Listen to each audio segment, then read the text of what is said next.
Hello అందరికీ, ఈరోజు ఒక కొత్త వీడియోతో మీ ముందుకు వచ్చాను. ఈరోజు నేను ఒక పాట పాడబోతున్నాను.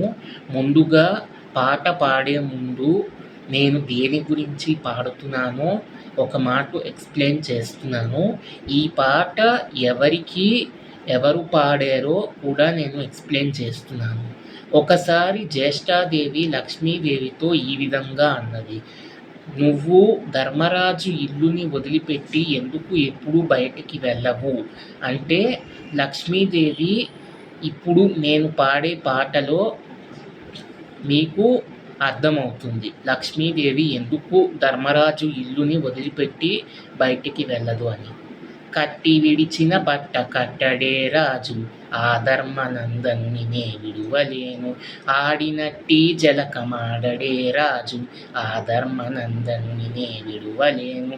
అలికినట్టి గడప దాటడే రాజు, ఆ ధర్మనందన్ని నే విడువలేను. ఆడినట్టి మాట తప్పడే రాజు, ఆ ధర్మనందన్ని నే విడువలేను. సభలోన పక్షంబు పలుకడే రాజు, ఆ ధర్మనందన్ని నే విడువలేను అని మొదలైన విధాలుగా పాట పాడింది.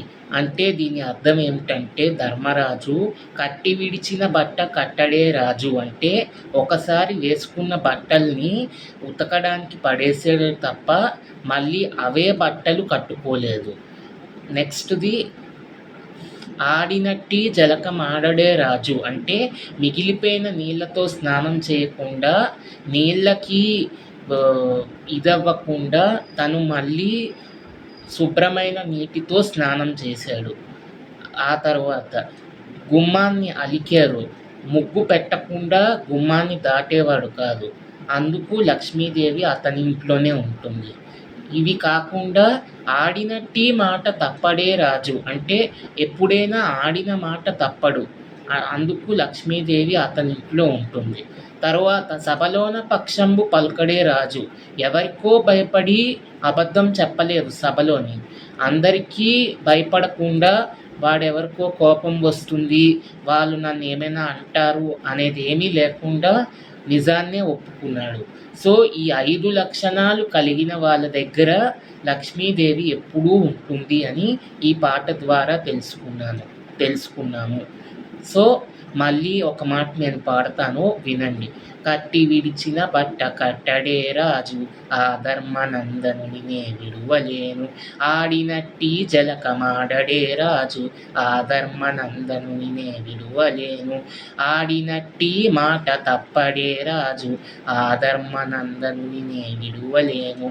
అలికినట్టి గడప దాటడే రాజు, ఆ ధర్మనందనుని నే విడువలేను. సభలోన పక్షంబు పలుకడే రాజు, ఆ ధర్మనందనుని నే విడువలేను. వీడియో నచ్చినట్లయితే లైక్ చేయండి, షేర్ చేయండి. మీలో ఎవరైనా నా యూట్యూబ్ ఛానల్ని కొత్తగా చూసుకుంటున్నట్లయితే సబ్స్క్రైబ్ చేసుకోవడం మర్చిపోకండి. Thanks for watching.